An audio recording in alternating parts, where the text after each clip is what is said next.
Irmãos.com. Les rêves des amoureux sont comme le bon vin. Olá, pessoas! Podcastirmãos.com, Jetlag entrando no ar. Eu sou o Paulinho, estou aqui mais uma vez com o Gustavo Borges, que mais uma vez marcou um jetlag da França. Eu tô começando a ficar preocupado com os planos dele. Que é isso, Paulinho? Eu conheço a Raquel desde 2017 e ela já foi morar na França 2 vezes e eu preciso gravar um podcast antes que ela volte pro Brasil. E agora, como faltam menos de um mês, eu falei, não tem problema ter passado na França mais de uma vez e vamos de volta pra terra do fromage. Valeu, Gustavo. É um prazer estar aqui com vocês. E eu tô aqui do lado do André Caruso, que é professor, intelectual, amigo maravilhoso, mas acima de tudo eu tenho o privilégio de chamar de marido. Olha só! Que chique! O romance está no ar! Ainda bem que eu não tenho que apresentar ela, porque agora o nível aumentou. Mas você pode descontar em mim, Caruso. Não precisa fazer declaração de amor pro Paulinho, não. Pelo amor de Deus, gente. Bom, eu tô aqui com o Paulinho De Gasperi e eu, como um pesquisador de história, posso dizer que o Paulinho já faz parte da história do cristianismo brasileiro. Que isso! Que isso!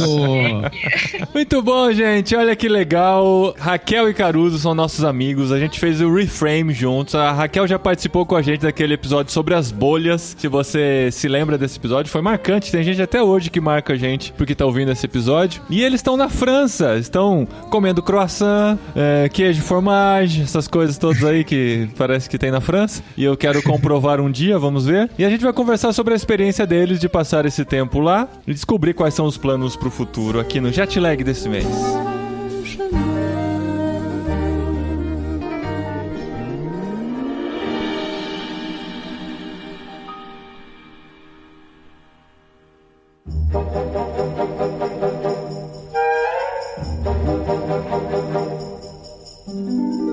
Na verdade, Gustavo, como a gente já adiantou, esse é o segundo jetlag do mês, né? Que junho teve 5 semanas, então foi na primeira semana e na última semana. A gente fazendo esses episódios mensais, né? Que a gente faz aqui com profissionais, com estudantes, com cristãos que estão ao redor do mundo e podem contar a sua experiência, podem contar um pouquinho do que estão vivendo. Como eu disse, já é a terceira experiência nossa de episódio na França. A gente já fez com o Mário, com a Kira, agora com a Raquel e com o Caruso, né? A gente tá a terceira vez indo na França e, por incrível que pareça, a gente tá descobrindo novas Franças, porque apesar da Europa ser um continente do tamanho do Brasil, mais ou menos do tamanho do Brasil, a França é um país muito grande e tem várias Franças dentro da França. A Raquel e o André, eu não chamo o André de Caruso, eu chamo ele de André. André, como você gosta que te chame? De Caruso?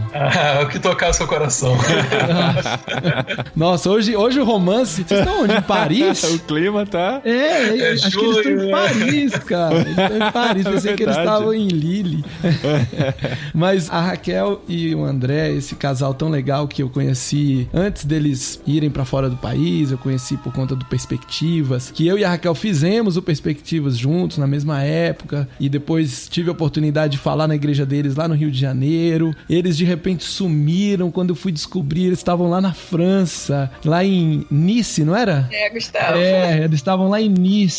Só que quando eu descobri, porque eu não era muito bom de Instagram, ainda não sou muito bom, mas hoje eu sou um pouco melhor. Quando eu descobri, eles já estavam voltando. Foi uma passagem, assim, talvez um pouco mais rápida. Eu sei que o dia que eu descobri que ela tava embarcando pra Lille, eu já fui atrás. Eu falei, essa eu não vou perder, não. Essa eu quero acompanhar nos mínimos detalhes. E aí foi muito legal, porque... Eu mandei mensagem pra você, né, depois de ouvir o jetlag. Foi aí que eu descobri, né? E ela mandou mensagem pelo Instagram. A gente tava mesmo com a amizade rompida. Hoje em dia a gente já fala pelo WhatsApp e tudo. Então, eu vou fazer agora a pergunta clássica, Raquel, que você sempre sonhou em responder ela no Irmãos.com. Como vocês foram parar aí na França 2 vezes? Não só uma, mas 2 vezes. Então, Gustavo, na verdade eu vim uma primeira vez sem o André, e aí agora a gente já teve a chance de vir 2 vezes. Que isso? Spoiler. Você já foi 3 vezes e eu nem sabia amizade tá mesmo ruim, viu? Pois é. Eu vim pra cá em 2011 por conta de, na época, tá fazendo faculdade. Assim, na verdade, eu já tinha tido uma experiência fora do país, né? Quando eu era criança, nos Estados Unidos, meu pai foi fazer um curso lá. E aí, desde então, eu quero sair, não quero ficar aqui, eu quero... Meu lugar é o mundo, não posso ficar preso no Brasil. Exatamente. Aí, no meio do processo, eu me converti, né? Conheci a Hilson, queria ir pra Austrália, aquela coisa toda. Ainda quero. Mas aí, quando eu fui morar em Belém, eu acabei tendo a chance de estudar francês na escola de lá. E aí, eu me apaixonei, né? Pelo idioma, pela francofonia. Mas eu confesso que o último lugar que eu queria parar era na França, sabe? Porque a fama dos franceses, né? Coitados, não era muito boa, né? Essa coisa de ser metido, de não andar de nariz, não tomar banho. Levar a baguete embaixo do braço. Né? Queijo mofado. Eu queria ir pra Costa do Marfim, eu queria ir pra Guiana, na verdade, depois eu descobri que tinha uma ilhazinha na Oceania, que era a Nouvelle Calédonie, né? A Nova Caledônia, fala francês. Eu falei, eu quero ir pra lá, menos pra França. Mas aí no período de faculdade, eu tentei, né, o intercâmbio, queria sair um pouco, né? E aí eu vi algumas oportunidades pra Canadá. Eu falei, bom, o Canadá é perfeito, né? Porque tem inglês, tem francês, eu já tinha formação no inglês, eu falei, dá pra praticar, dá pra, enfim, viver um pouquinho essa experiência lá. Chamei uma amiga, na época eu já namorava o André, mas, né, ainda não dava pra gente viajar juntos, eu chamei uma amiga. Só que aí no meio do processo, ela falou assim, olha, meu pai conhece um casal que foi estudar na França e eles amaram, tem uma escola cristã lá. E aí eu falei assim, cara, eu não tô conseguindo levantar grana pra ir pro Canadá, eu vou conseguir ir pra França e eu já tenho todo um receio com os franceses, tem certeza? Só que ela começou a apresentar o trabalho deles lá e eu fiquei assim, fascinada. Eles estudaram numa escola cristã chamada Les Cèdres, que fica em Massy, né, a 30 minutos de Paris, e eles tinham um projeto, era um casal que tinha um projeto de fazer uma galeria de arte, e o cara era pastor e ele queria implantar lá uma igreja para os franceses, né? Utilizando esse trabalho da galeria de arte como uma ferramenta de aproximação, né? Isso, exatamente. Eles tinham um projeto que era porque lá muitos artistas querem colocar suas obras nas galerias, só que cobra muito caro, né? E aí eles cobravam o preço de custo, faziam a propaganda das artes, né? Enfim, acabava aproximando, né? Falava, poxa, uma excelente oportunidade pra gente. Aí eles faziam, como é que chama aqueles? Jam Sessions. Jam Sessions ali, né? Apresentação, ele era músico também e tal. Nossa, um projeto assim, sensacional. E aí a gente acabou indo, né? Eu fui com essa amiga estudar nessa escola, tive contato com vários missionários do mundo todo lá, foi uma experiência incrível também, porque eu pude vivenciar um pouquinho ali do dia a dia missionário, né, que era uma coisa que eu tinha muita curiosidade. Enquanto isso, né, a gente era namorado, eu ficava chorando em casa. Mandando cartão postal, né? Caramba. Não, já tinha e-mail, tinha Orkut. Mas eu acho que eu nem usava naquela época. Faz tempo, hein? Mas quanto tempo você ficou na França a primeira vez? Eu fiquei 3 meses nessa escola. Foi legal, assim, pra abrir minha mente em relação a essa questão da mobilização missionária, né? Conhecer um pouco, assim, das dificuldades, dos desafios, né, que os missionários passavam. A escola tem uma igreja batista lá também, no mesmo lugar, né? Era um alojamento aberto pra qualquer pessoa, cristão, não cristão, a escola e a igreja. E aí eu tive o primeiro contato, assim, com uma igreja muito missionária, sabe? Que me espantou, assim, também. Eu falei, nossa, aqui na França, né? Uma igreja assim, eles tinham 2 cultos por domingo, enviavam missionários, recebiam missionários. Eu falei, nossa, que igreja viva, né? Então essa minha primeira experiência foi bem marcante, assim, nesse sentido. E aí a segunda já foi casada, né? Em 2019, a gente veio pra Nice. Isso aí já foi com o André puxando o carro, né? Exato. Porque aí nessa época já foi o André que conseguiu o caminho de ir. Na verdade a gente estava muito insatisfeito, né? Com a nossa rotina no Rio de Janeiro, trabalho muito puxado, né? Vocês trabalhavam com o quê? Peraí, vamos entender. Qual que era a rotina do Rio de Janeiro que estava tão estressante? Não, o que acontece, eu sou professor de história, né? E aí eu trabalhava lá na Baixada Fluminense, só que a gente morava na Zona Oeste do Rio de Janeiro. Então, assim, eu precisava, né, ir trabalhar todo dia de manhã, e aí eu atravessava vários municípios do Rio de Janeiro, né, da região metropolitana do Rio de Janeiro, pra ir trabalhar. E a gente não tem carro, né? Até hoje a gente usa muito transporte público. E aí, assim, chegava a fazer 2 horas e meia de trânsito pra chegar no trabalho. Aí, ao invés de mudar pra perto do trabalho, vamos mudar pra França aqui, né? Bem mais perto, né? Como diriam os franceses, por quoi pas. Que não, né? Mas assim, a gente sempre teve essa vontade muito grande de sair do Brasil, né? Assim, acho que uma das coisas, inclusive, que nos aproximou foi esse desejo mútuo de viver no exterior, né? De gostar muito da diferença cultural, de ser aprendizes culturais, né? Um conceito que a gente aprendeu recentemente com a Atento. Ah, que legal. Nosso discipulador do Go Together.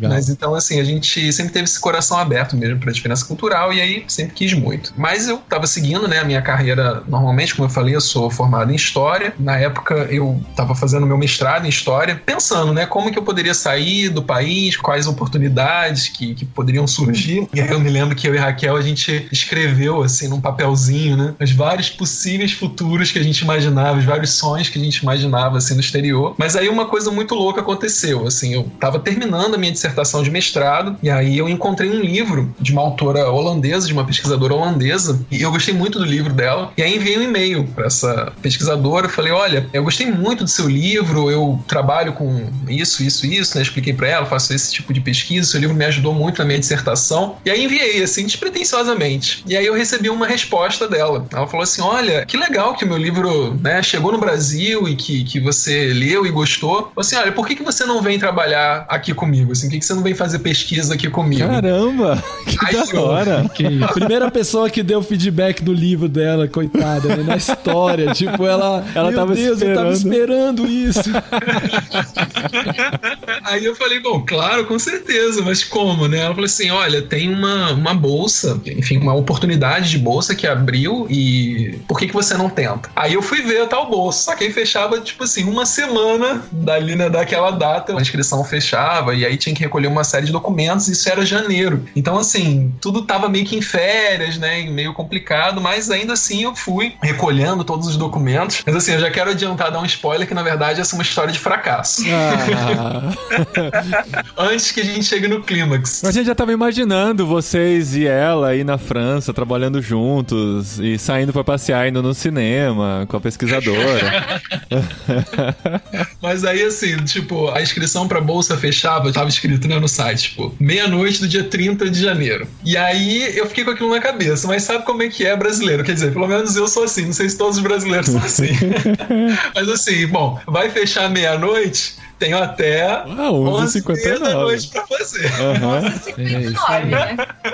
Meia-noite de onde, né? Pois é, aí eu fiquei atento na questão do fuso horário e tal, só que aí eu me dei conta que, assim, a lógica europeia é diferente da brasileira. Quando eles colocam, assim, meia-noite do dia 30, na verdade, assim, é 11h59 do dia 29 já terminou. Dia 30 não é até, tipo, a 11h30 do dia 30 que você tem, não. Dia 29 já acabou. E aí eu fiquei, não, é dia 30 que fecha, dia 30. Entendi. E aí perdi a bolsa. É, mas é o lógico, né? Quando você fala meia-noite do dia tal, já é o próximo dia, não é o dia anterior. Exatamente. Cada um com sua lógica. Perdi por essa besteira, essa, enfim, falta de responsabilidade estudantil.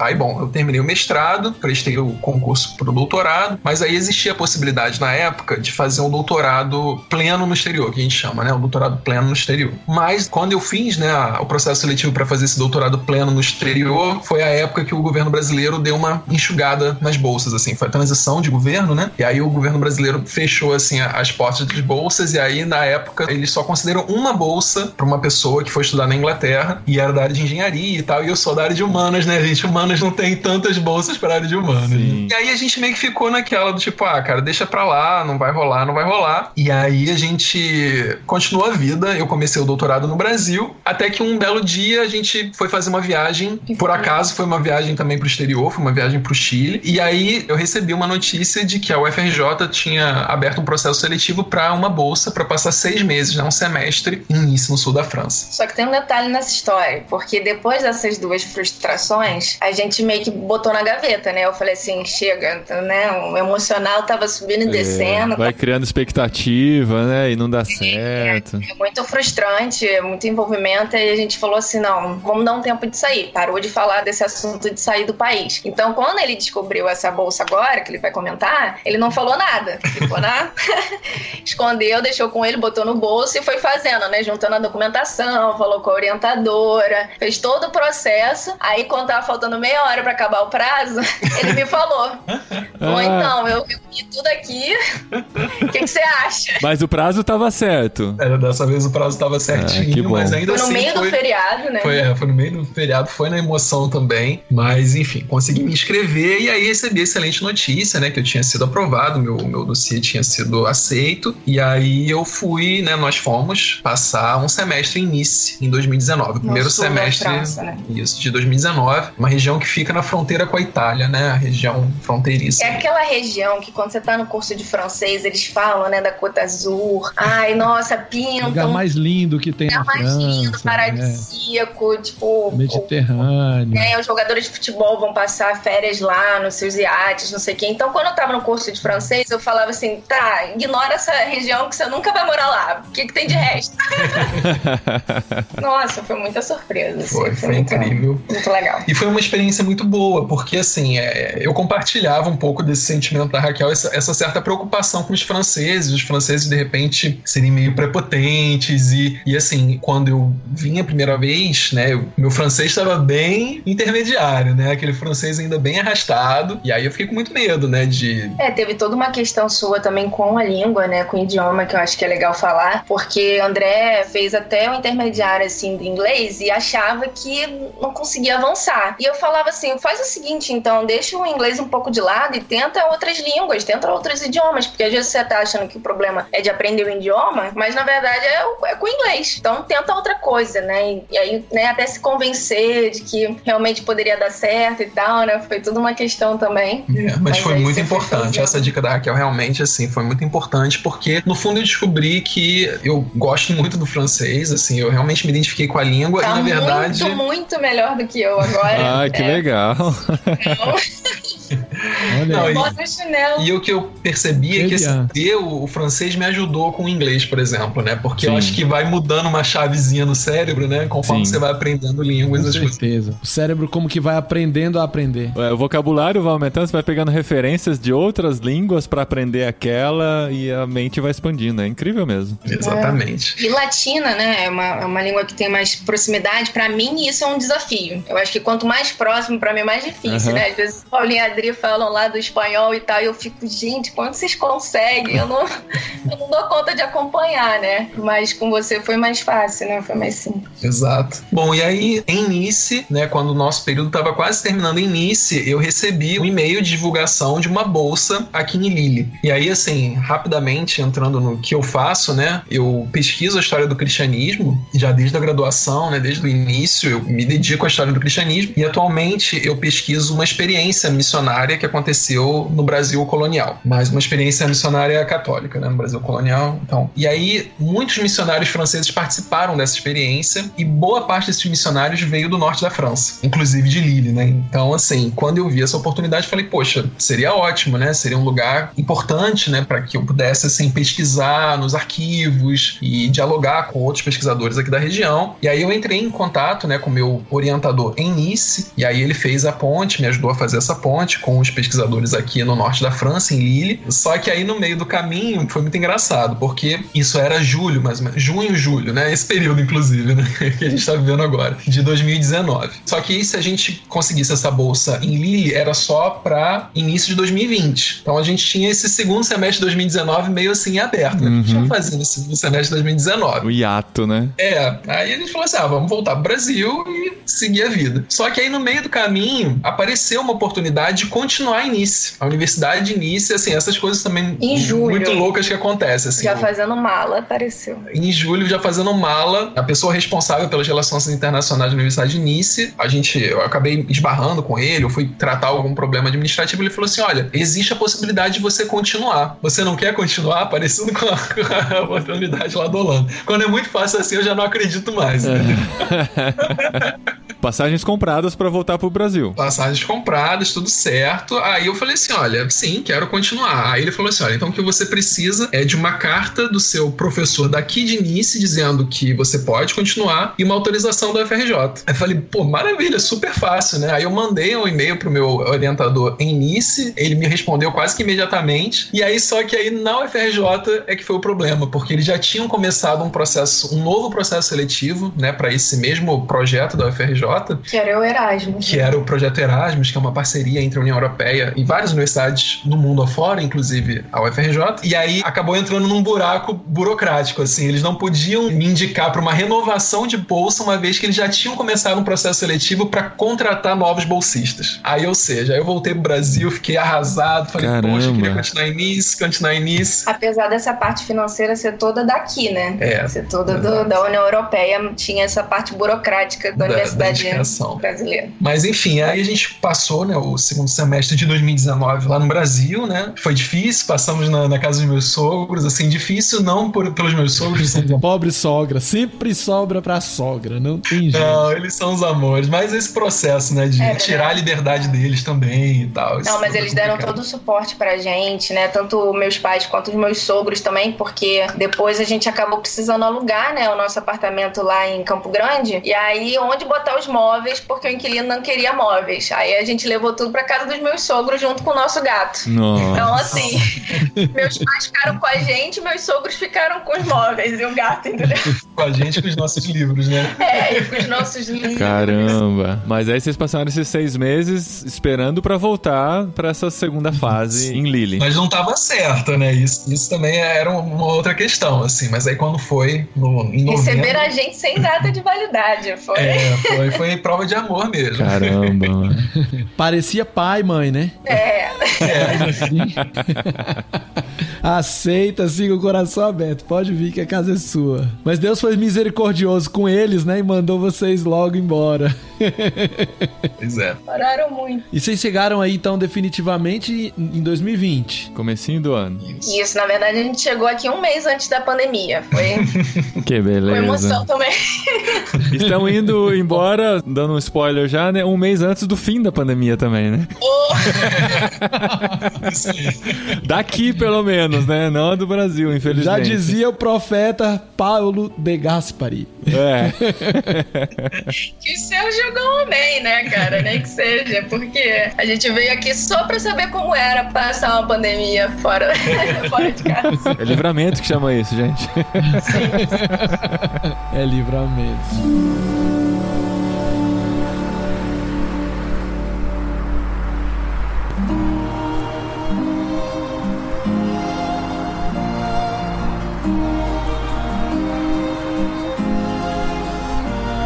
Mas aí, o esquema é o mesmo, né? Em Lille é a mesma coisa da pesquisa. Você está pesquisando, só que assim, sem poder se encontrar com os amigos, né? Sem poder se encontrar com os colegas de trabalho. É um trabalho muito solitário até que você contou pra gente em outras oportunidades, né, Caruso? Assim, o trabalho de doutorando por si só, né, já é um trabalho muito solitário, um trabalho, enfim, de pesquisa e escrita, né? Só que com a pandemia ficou ainda mais difícil, porque foi isso, assim, vocês imaginam, né? Toda a expectativa de vir pra cá, de encontrar outros pesquisadores, de participar de congressos, de fazer pesquisa em arquivos. E assim, eu trabalho em ambientes que são muito fechados, então assim, e que não são vitais para o desenvolvimento da nação, assim, né? Então... Fechou tudo. Logo, e ficaram muito tempo fechados, né? Então, realmente, assim, foi bem frustrante, principalmente no início, porque foi isso, né? Primeiro teve a emoção de falar assim, caramba, né? O presidente aqui da França falou aquela frase famosa, né? Estamos em guerra contra o vírus, assim, foi um pouco, assim, impactante, e aí ver tudo fechado e o lockdown, né, aqui na França, pelo menos, né, que a gente tem essa realidade de referência, aconteceu mesmo, né? A gente saía na rua, parecia um apocalipse zumbi, assim, não tinha ninguém, era aquela coisa toda, mas... Eu lembro de ouvir um podcast literário do Albert Camus, aquele da peste, né? Peste, Aí eu botou uma trilha sonora, assim, bem de suspense e tal, e eu andando pelas ruas, daí de repente eu pisava, assim, numa folha seca, ai, meu Deus! A folha tá cheia de Covid. Tinha ninguém, passava um rato assim de repente. Foi bem real aquilo ali. Caramba. Sem conhecer ninguém, né? Quem que vocês conheciam aí? Não, ninguém. A gente chegou em... Não, a gente... Não, mas eles são... Calma aí. Eles dois são bons de achar igreja. Porque eles não contaram isso aí. Lá no início eles acharam uma igreja. E eu me lembro que eles chegaram um mês antes da pandemia, eles já acharam uma. Só que ela fechou em seguida, mas os irmãos em Cristo estavam lá. Pelo menos fez o contato, né? Não, isso é muito importante. É realmente assim, aquela ideia de que a gente tem uma família em toda parte do mundo. É isso, assim, é muito real. Pra gente, a gente já procura logo entrar em contato com essa família. E a André, na verdade, manda e-mail antes de chegar, né? No Brasil, a gente tava fazendo parte de alguns anos da Igreja Batista. Então, ele entrou em contato com a Confederação Batista daqui, né? Viu uma igreja que seria relativamente próxima da onde a gente iria morar, lá em Nice. E aí, depois, em Nice, o próprio pastor indicou pra gente uma aqui. E que, cara, Deus é tão bom que colocou a gente morando a 10 minutos de caminhada da igreja, o que foi perfeito, porque no período do lockdown tiveram fases em que a gente só podia andar 1 quilômetro de distância, porque teve um lockdown total, teve um lockdown com abertura cheia de restrições da igreja, né? Então a gente voltou presencial, eu acho que 2 meses depois, só que é isso, você só podia fazer percursos curtos, então a gente podia ir porque tava bem próximo de casa, assim, sabe? Que legal. Mas esses eram os únicos contatos, assim, tipo, você não chegou na universidade, não sei, quem te convidou pra fazer a pesquisa, assim, você tinha algum link com alguém ou era, assim, totalmente isolado? Não, tinha com o professor, né, que me recebeu aqui inicialmente, mas era um contato muito formal, né, a gente não tinha uma amizade antes ou um conhecimento muito grande, era realmente um contato profissional. Você não podia mandar um WhatsApp pra ele perguntando onde era o melhor lugar pra comprar croissant, por exemplo? Não. Depois foi muito louco, porque aí depois ele ofereceu o apartamento dele em Paris pra gente poder ficar uma semana lá em Paris no apartamento dele. Caramba, que da hora. Uma das A amizade construiu mesmo, hein? Mas assim, quando a gente chegou aqui, a gente não conhecia ninguém e era esse contato profissional, assim, que não dava muito pra aproveitar, vamos dizer, né? Então... E eu cheguei também a fazer um contato com a associação local que tinha aqui com o curso de pallet, né? Que eu comecei a fazer logo que a gente chegou. Eu tive contato com as professoras de lá, mas também é a mesma coisa, assim, não deu tempo de engatar ali uma relação que desse pra fazer uma amizade, assim, né? Então...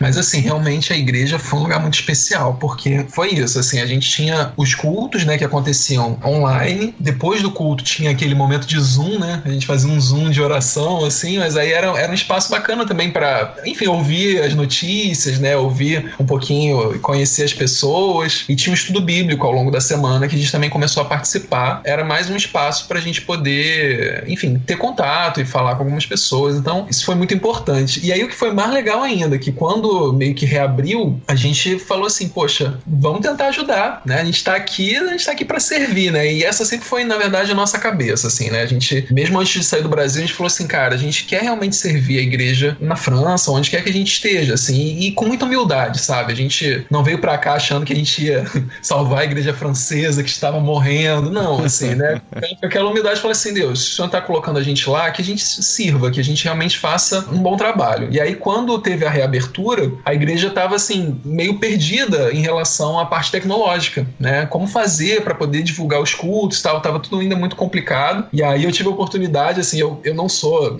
de longe, assim, é isso, mais uma vez, eu sou de humanos. Sou nenhum área da informática, mas assim, pude ajudar nesse processo, né, eu me voluntariei para ficar, assim, responsável pelos cultos, né. E você sabe fazer buscas no Google, né, que é um meio caminho andado, né? Exatamente. E ver vídeo no YouTube. Isso, entende o YouTube em inglês, francês e português. O conteúdo é vasto demais. Não é possível que não encontra. Não, e na época que a gente tava fazendo o Reframe, né, também o Paulinho deu ajuda pra gente, o Ricardo lá de Portugal também, a gente foi catando aí os contatos. Ajuda. Foi bem legal. E aí a gente, com isso, foi desenvolvendo relacionamentos, e aí uma coisa também, assim, que eu queria falar é que é isso, a gente veio pra cá com esse coração de, poxa, queremos servir a igreja, mas no fundo, eu saio daqui com a impressão que nós fomos muito servidos pela igreja. Olha local, só. assim, Olha, sabe? que legal. E eu acho que isso, e ainda estamos, e eu acho que isso é fundamental, né, Porque realmente é tirar essa ideia de uma igreja que é morta ou coisa que o vale. Não, uma igreja pequena assim. É aquela visão, né, que às vezes as pessoas têm, os cristãos têm, de chegar num lugar pensando que vai levar Deus para aquele lugar, né? A hora que chega, já vê que Deus tá lá há muito tempo trabalhando, fazendo muita coisa sem a gente, né? Mas tem muito também, Paulinho, dessa visão que a gente cria aqui no Brasil, ou que criaram na nossa cabeça nas últimas décadas, de que a igreja na Europa está morrendo. E é fato, né, que ela diminuiu bastante. Se a gente olhar da época da Reforma para cá, né, a igreja meio que atravessou o oceano e não sobrou quase ninguém para trás. Mas esse movimento de retorno, a reevangelização da Europa, esse movimento ele está acontecendo e tem igrejas de várias denominações e em vários lugares que estão florescendo. E eu acho muito legal porque em várias conversas que eu já tive com esse casal, eles sempre têm boas histórias para contar de oportunidades de servir, de ser servido pela igreja, de se relacionar com a igreja. Eles sempre põem essa aspas, né? Pequena, mas sempre tem isso, porque deve ser pequeno mesmo, né? Eu não sei quantos membros tem a igreja que vocês frequentam aí. Mais ou menos, vai. Porque ninguém tá indo, né? Raquel então sabe, né? Porque a Raquel trabalhou com a recepção da igreja. Gente, eu fui parar na recepção, o último lugar que eu achei que eu fosse estar, né? É isso aí. Quem fala bem francês tem que ir pra frente. Não, França foi o último lugar que ela queria estar e a recepção, o ministério, né? Mas é assim mesmo. Né? Bom é que Deus ouve as orações dela, né? É só a gente eleger o último que a gente vai parar lá, não tem como. Não, eu já parei de fazer planos, porque os planos que eu faço não acontecem. Eu já parei de dizer que eu não quero tal coisa, porque aí é aquilo que vem, né? Uma vez eu lembro o pastor comentando que a gente participou de uma reunião de membros de gaiatas, né? Eu acho que a igreja tem uns 100 membros, mas em média a gente vê nos cultos, assim, varia, né, de 30 a 60 pessoas, assim, por culto, né? Aqui na Europa, uma igreja com 60 pessoas num culto já é grande. E outra coisa, uma igreja que, assim, dentro dela tem um centro social que acolhe menores isolados, né? Porque aqui na França tem, eu acredito que na Espanha também deve ser uma questão, assim, a França recebe muitos refugiados e muitos desses refugiados são jovens que não têm nenhuma documentação. Só que, assim, todos eles se autodeclaram menores, porque se eles se autodeclaram menores, a França não pode expulsá-los. Olha, a União só. Europeia recebe e não pode expulsá-los. Só que eles não têm como comprovar isso. E aí eles ficam nesse vácuo burocrático. Eles não conseguem comprovar que são menores. A França também não pode dizer que eles são maiores, porque não tem documentação para ter certeza, então não pode expulsá-los. Então eles ficam meio que sem ter para onde ir, sem ter o que fazer. E aí, então, a igreja tem um centro social que acolhe esses jovens. Você teve uma experiência muito emocionante, né, com o rapaz lá no início. Eu tive uma experiência, assim, foi fantástica com o rapaz lá no início. Foi uma experiência que eu ouso dizer transformadora. Assim, eu não tive muitas na minha vida assim, mas essa foi. Assim, todo final de semana eu procurava sair para uma cidadezinha perto, porque a região é realmente muito bonita, sabe? Então, assim, tem vários vilarejos medievais e você imagina um historiador nesses lugares, né? Eu ficava louco. Só que, tadinha, a Raquel ficava às vezes cansada. Ela falava assim, André, vai, que eu não vou aguentar a batida. Assim. Não, o Paulinho já tá sentindo que ele comentou também lá nos grupos que eles estão andando a beça, né? Porque tudo é tão pertinho. Aí quando tu vê, tu já não sei quanto. Exatamente, a gente tá andando muito aqui. Quando vai fazer esses passeios pra conhecer lugares, então, cara, é muita coisa que você precisa caminhar e você tá encantado com aquilo, você não vê, a hora que você vê, você já tá morto de cansaço de tanto que você andou, né? O marcador de passos do relógio tá aí, 18 mil passos. Tá explodindo todo dia, passos. cara, impressionante. Não, tem que tomar realmente cuidado, né? O André perdeu 10 quilos naquele semestre. Foi, não, com certeza. Que é isso? Meu sonho.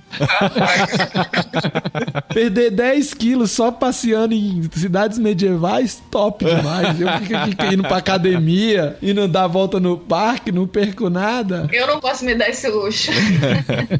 Mas enfim, aí eu fui então numa cidadezinha lá, e aí visitei, e quando eu tava saindo da cidade, mas assim, era uma cidade bem pequena, assim, um vilarejo bem isolado, tinha um rapaz no ponto de ônibus, aí ele veio falar inglês comigo, mas assim, um inglês bem arranhado, assim, bem difícil de entender. Aí ele falou assim, você sabe que horas que o ônibus vai passar? Aí eu falei, não sei que horas que vai passar não, tô aguardando ele também. Aí ele começou a puxar assunto comigo, perguntou, né, de onde eu era, aí eu falei, eu sou do Brasil, mas estou aqui estudando, aí eu perguntei também de onde ele era, e aí ele era paquistanês. E aí, pra resumir a história, né, conversa vai, conversa vem, eu descobri que, na verdade, ele tinha feito, né, toda essa viagem, né, do Paquistão até a União Europeia, a pé, carro, enfim, todos os meios possíveis. Tinha conseguido conseguido chegar na Itália, mas aí tinha sido preso na Itália por um período, assim, eu acredito que preso, assim, ficou num abrigo, alguma coisa assim, saiu de lá e aí atravessou pra França e aí tava esperando justamente a resolução dessas questões burocráticas dele, né?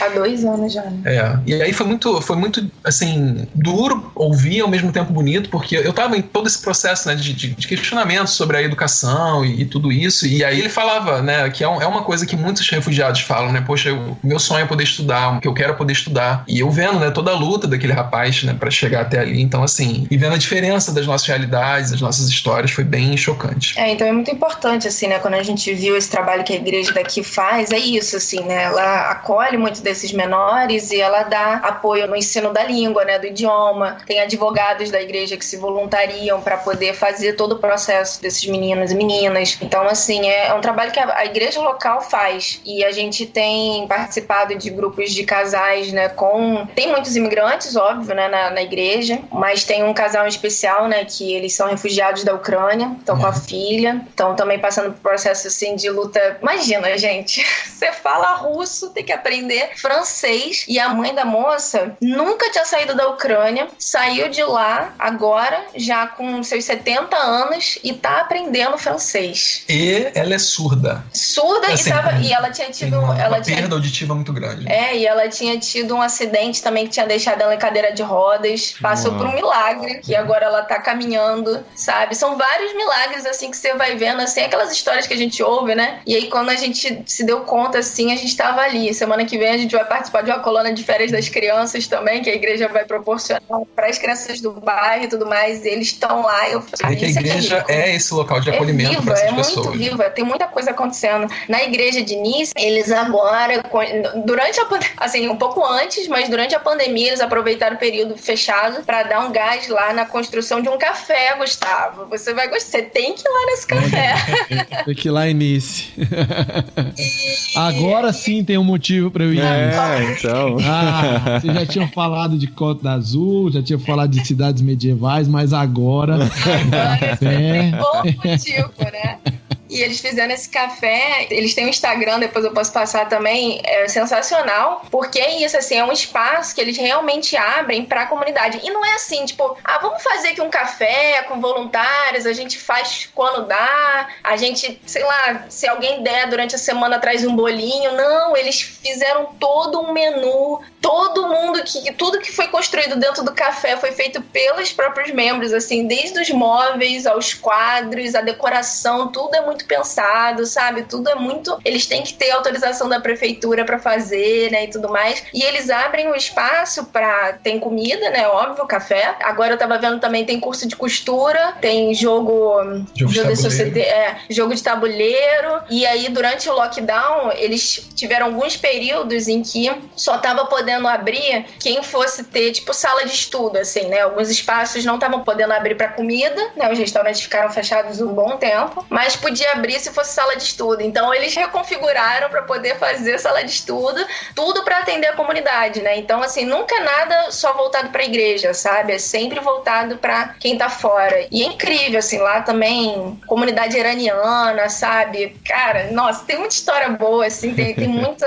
É uma igreja realmente muito viva, é muito bonito de ver. E uma coisa, assim, que eu queria pontuar ainda nessa história de igreja viva, igreja morta, é que, assim, a gente, principalmente como missionários brasileiros, né, nós fazemos parte da Tent, estamos aqui também, assim, com esse coração missionário, mas é entender a história do continente europeu, entender o que foi o cristianismo aqui, qual é a vivência dessas pessoas com o cristianismo, porque às vezes eu vejo alguns cristãos realmente com uma vontade, que por um lado é bonita, né, uma vontade muito grande, vou evangelizar a Europa, vou pregar na Europa, etc. Mas assim, é lembrar que a França, por exemplo, passou por uma série de guerras religiosas. Então assim, pessoas se mataram, protestantes e católicos se mataram aqui. Então é um assunto ainda sensível, por mais que tenha acontecido há muito tempo, mas não é uma coisa assim tão simples de se tratar. A Inquisição também, como foi forte, está totalmente ligado ao cristianismo, né? A Inquisição, agora a presença muçulmana aqui também tem que ser vista com respeito e cuidado. A gente inclusive mora num bairro, né, com bastante presença muçulmana, tem uma mesquita aqui da vista da nossa janela. Exato, porque assim, são cidadãos franceses já, que são muçulmanos, então Então, assim, é fundamental que nós, cristãos, não olhemos para essas pessoas como inimigos, né? Como até você que está na Espanha, Paulinho. A Espanha tem toda a história da Reconquista, né? Que é assim, os cristãos retomando o território dos muçulmanos. Cara, a gente foi num castelo, pertinho aqui da nossa cidade, que tem as 3 religiões bem marcadas, assim, sabe? Teve a primeira geração construída pelos muçulmanos, depois vieram os judeus e Maneiro. não lembro a ordem agora. Eu sei que tem os judeus, os muçulmanos e os cristãos. Então, no mesmo castelo, tem referências às 3 religiões de 3 fases diferentes que foram muito fortes naquele lugar, né? E ver a igreja aqui recepcionando, sabe, pessoas de diferentes origens é muito poderoso, sabe? É muito forte, porque você vê, ano passado mesmo, teve um ataque lá em Nice, dentro da igreja católica, não sei se vocês lembram. Sim. E a igreja que a gente frequentava lá, tinha uma comunidade muito forte, né, de pessoas de origem de países muçulmanos, assim, né, no geral, pra globalizar. E aí você vê que tem esse acolhimento, sabe? Não existe um preconceito, né? Existe realmente aquele, vem como estás e vamos entrar em comunhão, e aqui vocês vão ouvir, né? Vão ser acolhidos, vão ser ajudados, e nesse processo Cristo vai sendo apresentado, né? Eu lembrei da... Como é que é o nome daquela senhora? Eu sou péssima com nomes, tadinha. Mas assim, ela faz parte, né, de um grupo de oração online, né, que tá acontecendo com pessoas...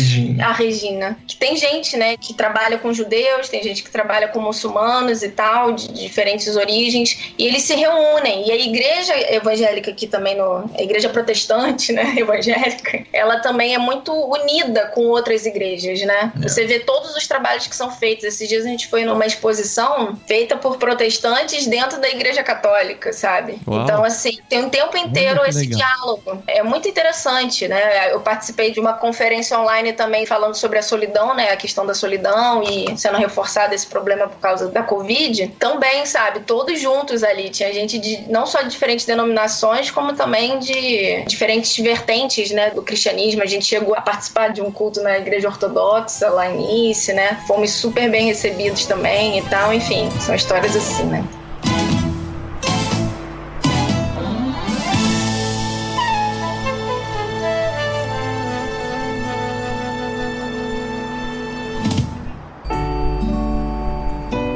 E no fim das contas, aquele estereótipo, aquele preconceito inicial, medo de França, como é que isso foi quebrado? Vocês viram uma França diferente do que vocês esperavam? Os franceses diferentes do que vocês faziam imagem deles? Totalmente. O cheiro era mesmo ruim? Às vezes, hein? Às vezes. Não vamos enganar, né? É biblioteca, então. Não vamos passar tanto pano, né? No metrô, espaço fechado. Não, mas é raro. Não, assim, eu posso dizer assim, é aquilo, né? Claro, é a minha experiência, a experiência da Raquel, é sempre difícil a gente generalizar. Mas assim, tanto em Nice quanto aqui em Lille, nós tivemos assim, experiências maravilhosas com os franceses. Eles sempre foram muito receptivos com a gente, pacientes com os nossos erros, né? Claro, aprendendo idioma a gente erra, não tem jeito, e faz parte do aprendizado, sempre muito pacientes. Mas eles sempre brincam, né? Vocês falam melhor do que a gente fala português. Isso a gente ouve direto aqui também. É muito bom. Dá uma paz, né? Uma paz. Hoje em dia a gente briga com quem fala mal, assim, né? Assim, a gente defende no sentido de realmente tentar mostrar que é diferente, né? Lá em Nice a gente encontrou com uma família no dia do meu aniversário, no ponto de ônibus, assim, um monte de brasileiro. Eu falei, ih, André, se esconde. Aí o André, o quê? Não tô entendendo. Aí eu falei, putz, se entregou. Aí eles, vocês são brasileiros? A gente, somos. Aí eles, vocês estão indo pra onde? Não sei o quê. No fim das contas a gente tava indo pegar o mesmo ônibus pro mesmo lugar. Eu falei, puxa vida, que sorte, né? Aí eles começaram, né? Não, a gente tava ali, inacreditável esse lugar. Logo agora, 5 minutos, a gente foi perguntar a direção ali do lugar pros franceses. Nossa, eles nem responderam, pessoas grossas, sabe? Aí eu, só uma perguntinha, como é que você perguntou? Não, eu cheguei falando inglês assim, eu falei, tá explicado. Não falou um bonjour antes, já era, né? não dou nem um bonjour, sabe? Não dá nem aquela amaciada. Mas o que a gente aprendeu é que, assim, eles têm muita dificuldade de falar inglês, né? A verdade é essa, assim, é uma língua muito diferente pra eles, assim como a gente também tem dificuldade, né, com o inglês. Então, assim, eles ficam muito constrangidos, eles ficam com muita vergonha, sabe? Então, assim, às vezes eles até entendem, mas eles não conseguem falar. Então, se você já chega, assim, né, botando inglês na mesa, eles ficam tão sem graças que às vezes nem falam nada. E aí parece grosseria. Mas não é. A gente viu reportagens, né, sobre isso e tal. Então, assim, aí eu expliquei, né? Eu falei, olha, é importante que vocês pelo menos saibam frases iniciais, assim, e explicar pra eles que vocês não sabem francês, pede desculpa, né? E eles vão com certeza tentar ajudar, cara. Eles tentam mesmo, assim, porque eu acho que tem essa coisa da educação, né?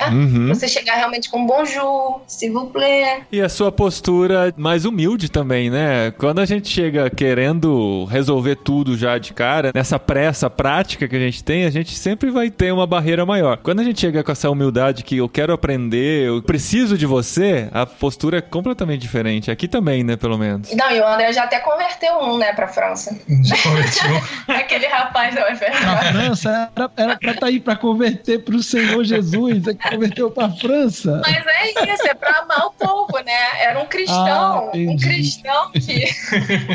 que reclamava horrores e agora ele quer vir morar aqui. Olha aí. Não. Mas eu acho que é isso que o Paulinho falou, assim, acho que é manter mesmo essa atitude de humildade, assim, e entender um pouco também, mais uma vez, assim, eu reforço, né, você, quando tá indo morar em algum lugar, você realmente precisa estudar um pouco sobre a cultura, né, e não chegar impondo a sua forma de ser, assim. Então, a sociedade francesa, apesar de ser, vamos dizer assim, o berço, né, do republicanismo, assim, contemporâneo, né, dos direitos humanos e tudo mais, ainda é uma sociedade muito hierárquica, né, e tem ainda muito essa coisa de quando você vai tratar alguém que você não conhece, tem que tratar por um pronome específico. É importante que você use o título, né, o senhor, a senhora aqui. No Brasil, a gente já meio que chama todo mundo de você, né, aqui eles fazem questão que você tenha esse cuidado, então isso é muito importante. E aí eu me lembrei só uma coisa engraçada, quando a gente estava lá no sul, a gente conheceu uma pessoa que era daqui de Lille, do norte, e aí quando a gente falou pra ela que a gente tinha a possibilidade de vir aqui pro norte, aí ela ficou toda feliz, ela, vocês vão adorar o norte e tal, porque nós temos um ditado aqui na França, que o sul tem o sol no céu, e no norte nós temos o sol no coração. Então lá as pessoas são muito melhores e mais abertas, e a gente já tava achando os franceses no sul incríveis. Eu falei, nossa, quando chegar no norte vai ser uma... vai virar Brasil, né? Mas no sul, eles são meio cariocas, sabe? Eles, são gente boa, aquela coisa, amigo, todo mundo pode vir, não sei o quê, mas fica um pouco superficial ali a relação, né? E aí aqui é um pouco mais de mineiro, eu acho que fica meio desconfiado, te olha meio assim, né? Os ti, né? Fica meio com a cara fechada, até o francês é mais fechado, assim, a fala, né? E aí depois eles vão se abrindo, já convidam você pra ir na casa. É muito legal. Que legal. Tem até um filme, vou deixar uma dica, né? Pra quem gosta de cinema francês, só que esse é o cinema francês, assim, que... Raiz. A maioria das pessoas não imagina, porque quando a gente pensa em cinema francês, pensa logo naqueles filmes cults, Amélie Poulain, alternativos. Não, esse é uma comédia pastelão, assim, francesa, se chama Bem-vindo ao Chitis. Chitis é o nome que se dá às pessoas que moram aqui na região onde a gente está, né, no norte. Mas aí fala um pouco, né, dessas diferenças culturais entre o sul da França e o norte da França. É bem bacana, assim, é engraçado, mas se for ver, é bem pastelão. Jet lag com dica de filme. Tamo crescendo aqui, ó. Cada vez mais cult esse jet lag. Não, esse filme não é cult. Não é cult. Todo filme francês é cult. Só vai ser porque cult. O cara tá falando em francês já muda de padrão. categoria, né? Mas e aí, gente? Precisamos caminhar pro fim. Eu sei que temos muitas histórias, mas o Gustavo tem que trabalhar daqui a pouco, tem que voltar pro trabalho. A gente tá aqui no meio do almoço dele. Paulinho, edita esse pedaço. Meu chefe disse que vai começar a ouvir meus podcasts. Então, mas você tá na hora do almoço, Gustavo. Você abriu mão do almoço pra gravar com a gente. Mas assim, agora queremos chegar na parte triste da conversa, que é... Tá chegando ao fim o seu tempo de França. Pelo menos é o que parece, né? Os planos de Deus podem ser diferentes. O momento atual na França, né? Quem já foi 3 vezes morar na França. Né? Qual que é o momento agora? Vocês precisam voltar pro Brasil, mas com o sonho de seguir, pelo menos no futuro, o Projeto França, né? Então, a gente tá com passagem comprada já, né? Pra final de julho. A gente quer muito rever nossa família, né? E amigos. Todos eles deram pra gente um suporte muito grande nesse período aqui. A gente, graças a Deus, a maior parte deles, né, tá bem. Mas a gente sente saudade, né? De estar perto, assim. Então a gente quer muito estar lá com eles um pouquinho. Mas a nossa vontade é voltar, né? A gente tá vendo aqui algumas possibilidades. Infelizmente o meu visto não me permite, né? O meu atual visto não me permite. Das 3 vezes que eu vim, não consegui um visto que me permitisse trabalhar. Uau. Então, assim, oficialmente aqui, né? Eu posso ter clientes no Brasil, mas não aqui. E a André tá tentando algumas oportunidades nas universidades daqui, mas ainda não tivemos resposta, né? A Raquel é tradutora, ela tem o dom aí não só de traduzir as palavras, mas traduzir o contexto, o conteúdo. Ela fez um projeto muito bacana durante a crise do Covid, que foi traduzir histórias em quadrinhos, e ela trabalhou nesse período na França para clientes no Brasil e voluntariamente aí com tradução de alto padrão. Isso é muito bacana. Ela tem esse dom, esse talento, e a gente tá cheio de planos aí para eles. Deus tá falando para eles, vai lá visitar seus pais, passa um tempinho. Eu quis gravar logo, porque eu não sei como é que vai ser a 4ª viagem dessa família aí pro além-mar, né? O seu projeto então, Caruso, terminou, né? O contrato termina agora, por isso que vocês voltam pro Brasil sem um próximo passo ainda definido, né? Assim, o meu doutorado ainda não terminou, meu doutorado continua, e agora eu, na verdade, faço um doutorado em cotutela, né? Então isso significa que, no final das contas, eu vou ter o diploma daqui da França e o diploma do Brasil. O meu visto, inclusive, também continua, ele não termina. O que terminou aqui foi o meu financiamento para ficar na França, né? Porque eu tinha um financiamento da Universidade de Lille, um financiamento para que eu pudesse estar aqui e fazer pesquisas aqui. Então isso terminou. É uma bolsa de estudos, né? Isso, é uma bolsa de estudos, só que assim, não é porque a bolsa de estudos no Brasil, ela é periódica, assim, né? Você recebe mensalmente e tal. Aqui não, eu tive um financiamento mesmo, eu recebi um valor da universidade e eles falaram assim, olha, então toma aí, faz mágica com esse valor. Vive sua vida. Você acha que você conseguiu viver mais ou menos com esse dinheiro do que vocês esperavam? A mais, a gente ficou até no... Já era pra gente ter ido embora, na verdade, mas a gente segura. Não, eles também prorrogaram, né? Assim, eu pedi uma prorrogação da minha bolsa que era pra terminar, era na verdade, um financiamento de 1 ano, assim, eles preveem pra 1 ano, então era de fevereiro a janeiro, né? Final de janeiro, fevereiro desse ano, mas aí, por conta da Covid, eu pedi uma prorrogação, aí eles me concederam, aí me deram mais um valor, e aí a mesma coisa, falou assim, ó, então toma esse valor aqui, faz o que você puder. Uhum. Agora tem um lado bom de estar vindo aqui pro Brasil, além de ver a família e tudo, que o tema do seu doutorado envolve também pesquisa aqui no Brasil, né? Sim. Então, você, se Deus quiser, vai ter oportunidade de ir em loco, ver coisas aqui e trabalhar na finalização do seu doutorado, enquanto a equipe do Go Together e do Go Ahead da Tente não te realoca em outro lugar aí. Então, Gustavo, eu queria aproveitar esse finzinho pra você explicar, usando o case da Raquel e do Caruso, como que eles se tornaram missionários da Tente e como que pessoas que estão trabalhando transculturalmente podem seguir esses passos também. Olha aí, ó. Olha, que é isso, Paulinho? Aí vai ficar parecendo programa patrocinado. Merchan, né?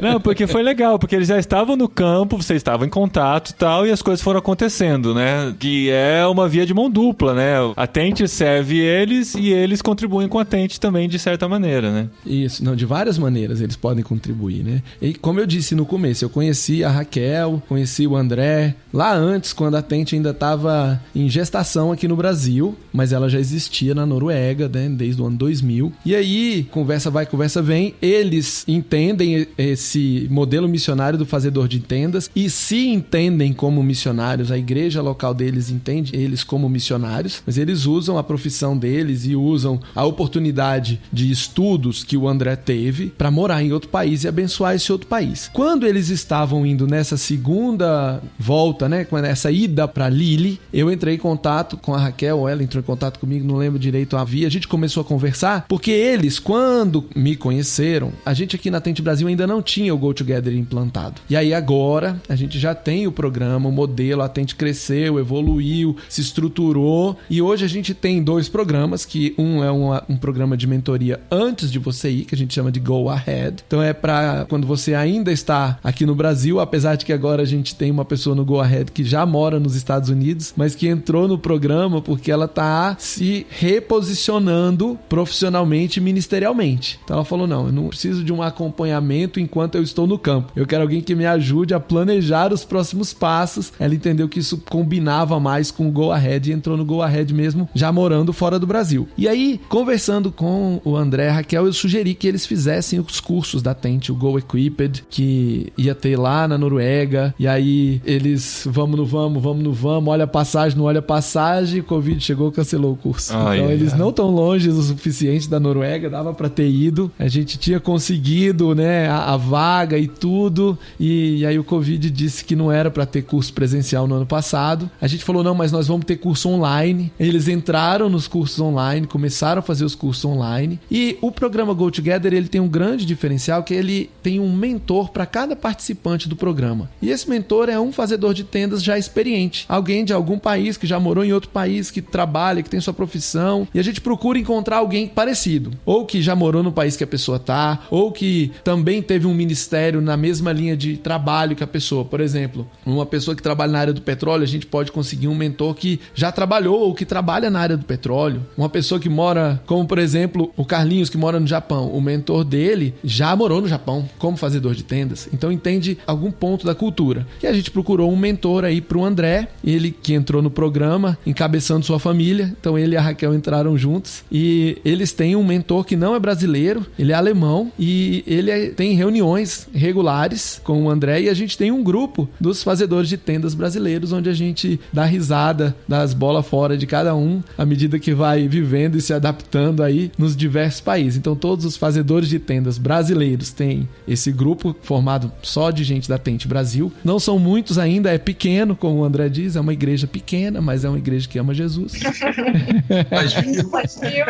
Mas viva! E esse programa, tanto o Go Ahead quanto o Go Together, eles são programas onde a pessoa contribui financeiramente, ela paga a sua filiação, né? E a gente aqui no Brasil tinha uma limitada, é uma empresa normal, e a gente emite nota, paga os impostos, tudo. A gente é uma empresa que presta consultoria para profissionais que estão fora do Brasil, que querem manter o foco na visão e na intencionalidade missionária, mas também com foco em apoio na adaptação transcultural, na caminhada. E a gente tem aí as novidades, à medida que os contratos se encerram e a pessoa continua com o desejo de voltar, o programa Go Together não se encerra. A gente traz elementos do Go Ahead e continua esse trabalho tanto de choque cultural reverso, quando a pessoa volta pro seu país, né? Que é o que vai acontecer com os nossos queridos aí, porque eu tô preocupado por eles. O Brasil mudou muito nesse 1 ano e meio. Eu tô muito preocupado por eles, cara. Eles vão voltar da França pro Rio de Janeiro, no meio de uma pandemia. A gente agradece todas as orações que vocês puderem fazer por nós. E até aproveitando, Gustavo, se você me permite, realmente assim, eu tenho participado mais, né, agora dessa mentoria com o missionário e o André, e a gente até falou assim, bom, tá terminando nosso tempo aqui, né, talvez a gente vai encerrar, né, essa mentoria e tudo mais, mas aí ele começou a entrar com a gente em alguns assuntos, né, que podem ser aplicados aqui, né, na nossa questão de transculturalidade, mas eu fiquei, não, isso vai ser muito útil pro nosso retorno, eu preciso disso pro meu choque inverso, eu vou precisar. E ele tá sendo, assim, muito legal realmente em dar dicas muito práticas pra gente, sabe, de direcionar, e ele é muito atencioso, assim, né, no sentido de realmente ouvir a gente, orar por aquilo que a gente tá passando e tudo mais, então, muito legal mesmo essa parceria. Então, o que eu não tinha contado pra vocês é que, a não ser que vocês já se sintam tranquilos e ok, vamos voltar definitivamente pro Brasil, pelo menos 1 ano no seu país de origem de volta, o Go Together permanece, com o mesmo mentor, com o mesmo cuidado e acompanhamento, e aí, nesse caminho de 1 ano, ou a gente é usado pelo Senhor pra despachar vocês de volta, ou Deus manda alguém pra mandar vocês de volta, ou aí Deus tem outros planos e a gente aceita vocês com muita alegria no time de voluntários da Tente pra ajudar a gente a mobilizar mais pessoas. E se os nossos ouvintes estão ouvindo aí, são de outros países, como já aconteceu, né? Alguns moram em outros países, mas escutam irmãos.com, escutam Jetlag e querem se aproximar e querem participar, podem nos procurar, podem mandar mensagem no Brasil Tente lá no Instagram, ou podem mandar e-mail, se alguém ainda usar e-mail, para brasil@tenteinternational.org. Pode mandar um e-mail falando, eu tô aqui no Camboja, eu tô aqui na Bélgica, eu tô aqui em Portugal, eu tô aqui na França, dá para acreditar, mais um da França. E a gente bate um papo, a gente conversa, a gente te abraça, te acolhe, ora por você, designa um mentor. E o programa Go Together é o fim dos nossos programas, né? Todos os programas da Tente são para treinar, preparar, acompanhar, enviar pessoas para estarem em outras culturas falando de Jesus. E aí, enquanto elas estão lá, é o Go Together. A gente tá junto, orando e caminhando junto. Muito bom, gente. Que legal poder gravar com vocês e ter essa conversa aqui de fim de expediente na França, pelo menos nesse momento dessa fase. E a gente esperar o que vem pela frente aí. Quem sabe vocês voltem. Assim, voltar pro podcastirmãos.com, certamente vocês vão voltar, que nós somos amigos e a gente chama os amigos pra gravar sempre. A gente vai ter que fazer da história do cristianismo na Europa e eu quero aqui o Caruso e o Cacau juntos falando de história. Vai ser sensacional. Vai ser demais, hein? Então tem muita coisa pra gente fazer junto aí, mas que Deus abençoe vocês nesse retorno. E pode contar com a gente como amigos e como Tente irmãos.com. Pode gritar sempre que precisar. Obrigada. Eu queria muito falar que, assim, 2020, cara, foi muito diferente porque a gente teve esse contato com vocês, viu? Não teria sido fácil passar por tudo isso tão longe de casa, né? Ter sido pego, assim, no meio disso tudo que, né, chacoalhou todo mundo. Então, sou muito, muito grata mesmo a irmãos.com, sou muito grata a Tente, a vocês, né, como representantes dessas duas vias. Vocês são muito usados por Deus. Muito obrigada mesmo por caminharem com a gente. E tamo aí pra fazer tradução pros dois, né? Já fiz tradução aí pra... Sou voluntária de carteirinha. Com muita alegria. Assim, é o mínimo que eu posso fazer realmente pra dar de retorno. Vocês são demais. Obrigado, gente. Faço das palavras da Raquel as minhas. Obrigado de verdade. Muito legal conhecer vocês, caminhar com vocês e aprender de Deus com vocês, né? Assim, é essa igreja viva que tá em todos os lugares. Aê. É isso aí, pequena, mas viva. Essa é pequena não, essa é grande. Essa é grande.